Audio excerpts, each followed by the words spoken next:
She literally does not have any sense of time. She's late everywhere. The kids are late everywhere. It drives me kind of crazy. At the beginning of a relationship, I was like, hey, it'd be great if you could make an extra effort to, be more on time.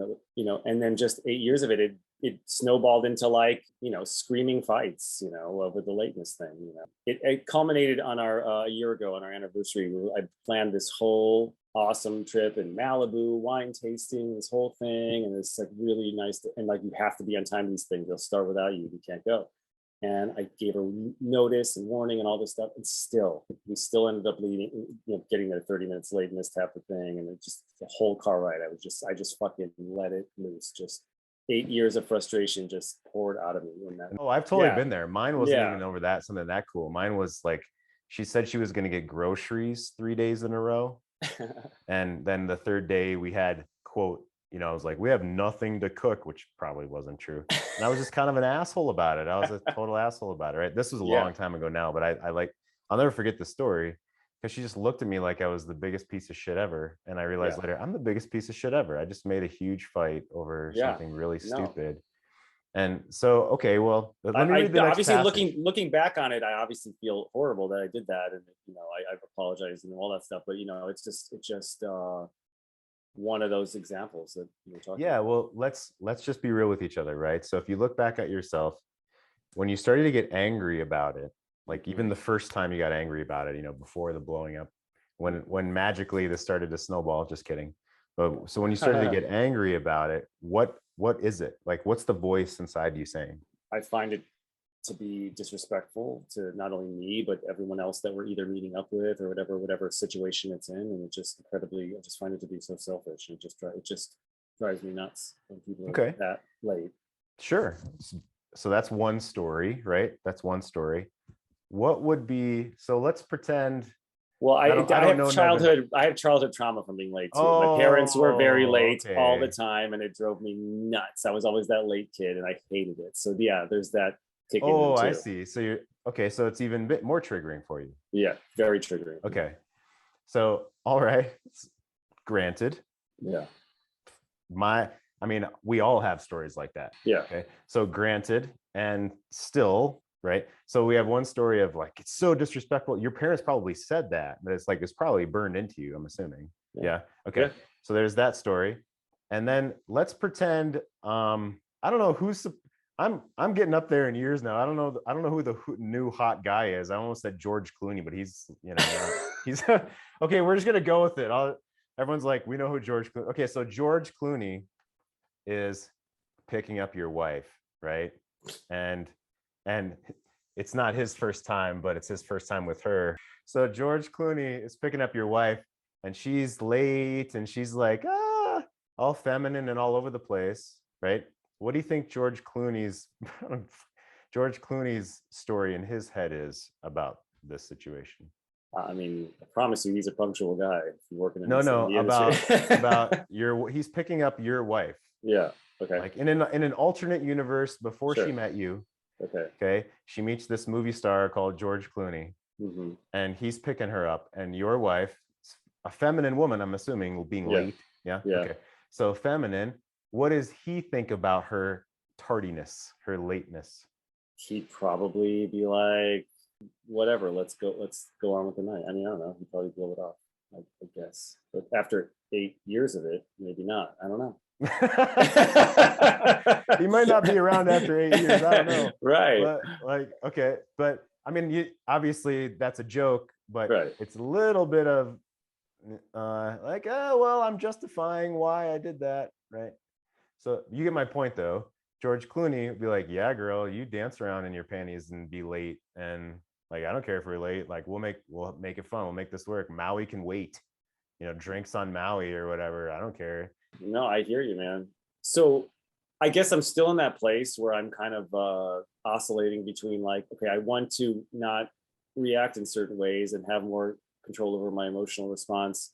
But at the same time, like, are we not supposed to have I don't know, you know what I mean? It just feels like are we not, we have to be these charming movie stars all the time in order to have our wife not leave us. I don't know, you know what I'm saying? Like yeah, I know what you're saying. The point that I'm making is simply that you can have a different story in your mind. Okay. Do we have to be charming movie stars? No. But it's an easy example to think, I don't care. Jeff Allen shows up and picks up your wife in an alternate universe and she's late. I'm not a movie star. Yeah. Okay. So, right. So it's not that. And my point there is, please don't put being a grounded, kingly, attractive man on such a pedestal, because it's really not, it's not unattainable. Okay. It's we just didn't know it along the way. Dude, I've been there. That's how I came to this work. It's we're learning. Yeah. We're all in the why I learning was an process. asshole over her not getting groceries, you know, like so we have to learn this stuff. And I'm not saying you just do that now and again it fixes everything. But the point I'm making is you can choose the narrative that's in your mind. And this is the number one key with this work, is how you interpret, right? The whole respond and not react. The Eckhart Tolle, you have the distance, and the others that teach presence practice, you know, Michael Singer, and there's so many, right? Van der Kolk talks about body keeps the soul. This is coming from many different areas of science and self-expression and Eastern philosophy and consciousness. Is there's that space between an event that happens and our reaction, our response to that event that happens. And within there is our interpretation of the event. And so your wife being, you know, so after 8 years, like, right, I bring this one up all the time, where my feminine woman, the kitchen's, she'll leave the kitchen a mess. Well, the first gig that I had out of school, my first degree is in nutrition and food science. And I went into restaurants. I ran restaurants. I was a corporate chef. I traveled. I was a corporate trainer. I opened franchises, like the whole deal. I trained 3 whole staffs at a time, everything in the whole thing, whole deal in my early 20s. And so I had to clean. I was a chef. Like, you can't just leave shit around and it's not dirty, whatever. Okay. Now the woman I'm with will just boil shit over on the stove and leave it. And like, you know, okay. And so at first, the anxiety within me, I was just like waiting. The first woman that trained me when I was a sous chef, I swear to God, her name was Christy. And she was this ball busting woman.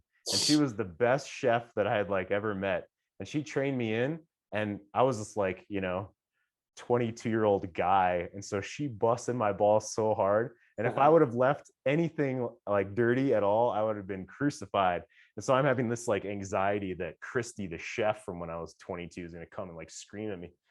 And so point being, I had to decide how I look and interpret this event of the stove as a disaster. And guess how long it sat there? Days, you know, like, and then I wake up the next day, oh, is the stove clean yet? Oh my God. And I really had to I really had to process this. It was a hard thing, man. I had trauma from Christy. Okay. But Christy's going to pop out of the pantry and stab me like with a knife. Man, she was scary. You don't want to fuck with Christy. So yeah, I really had to process this and think, okay, either I'm going to go ahead and clean it up because I want a clean house, or I'm going to ask her to clean it up, which I've done without, to the point of this whole healthy attachment I was talking with about her, is without emotion. I was just like, hey, I would love it if you clean up the stove. Okay. That doesn't mean she was like, yes, let me put on my maid outfit and do jumping jacks and skip and tassels on my titties and clean up the stove for you. That's not how it went. That's not how it went. Okay. Because she's got her stuff too. But, or I can just let it sit there until I decide to clean it up, or she cleans it up, or my once a month house cleaner comes and looks at me like, why is the stove a fucking disaster? And I pay someone to clean it up. Those are the choices. Yeah. Or I can be pissed off about it and shame my woman, my feminine woman. And how's that going to go? And I know you know this, but I'm giving you a quick story of, man, I really had to process that. I really had to like cut, because to me, it's like, how could you leave the stove like that? Like, to me, that would have been like the end of the world. But to this feminine woman, she's like, oh, whatever, you know, okay. Yeah, totally. No, you're 100% right. Can I share something that I recently learned that I thought might be helpful for everyone? We all, based on what, yeah, I know, it's hilarious. Based on what how we grew up in our homes, not only the attachment we had to our parents, but just the general kind of emotional environment. we all have different baseline anxiety levels, right? So if you grew up in a violent home, you as an adult have a higher, they've done scientific studies, you have a higher anxiety level and cortisol trigger level than someone who maybe grew up in a very calm level home, right? And I obviously didn't, not growing up in the best household, I realized that there are certain things that I have to do every day. Otherwise, I'm way more triggerable. Like if I wake up and if I don't meditate, if I don't do some kind of stretching form of stretching or yoga or something every day, those days I'm definitely more of a mess. I'm more triggerable. I'm more anxious about things, judgmental, all that kind of stuff, you know. And I just I don't know, it just forced me to be more cognizant of how I am as a man and as a person, and based on my history and where I'm at, you know. Like, I might react differently to her being late or whatever, or not cleaning up the stove, if I didn't do my self-care. And that's my responsibility as a man to oh, make sure totally. that I am taking care of myself, knowing that I have this history and I have this higher anxiety level. So if I don't do that thing and then I'm reacting on her, I'm just saying I'm more cognizant of all that stuff now. Whereas Yeah. prior to Good. this Yeah. work, I was so floating around just like an emotional mess and like a victim to my own self, then instead of being taking charge of myself. See what I'm saying? So Yeah. I'm in the middle of that shift right now. Yes. Good for you. Yeah, Hell yeah. yeah, I had to do yeah, that too, man. yeah. I had to do that too. Whenever I had someone at work actually write me up one time when I don't want to tell the whole story. Like there's a lot of nuance to the story, but the point is when I was emphatically attempting to share the traumatic past of a child that I was working with a colleague, and the colleague didn't seem to understand what I was getting at.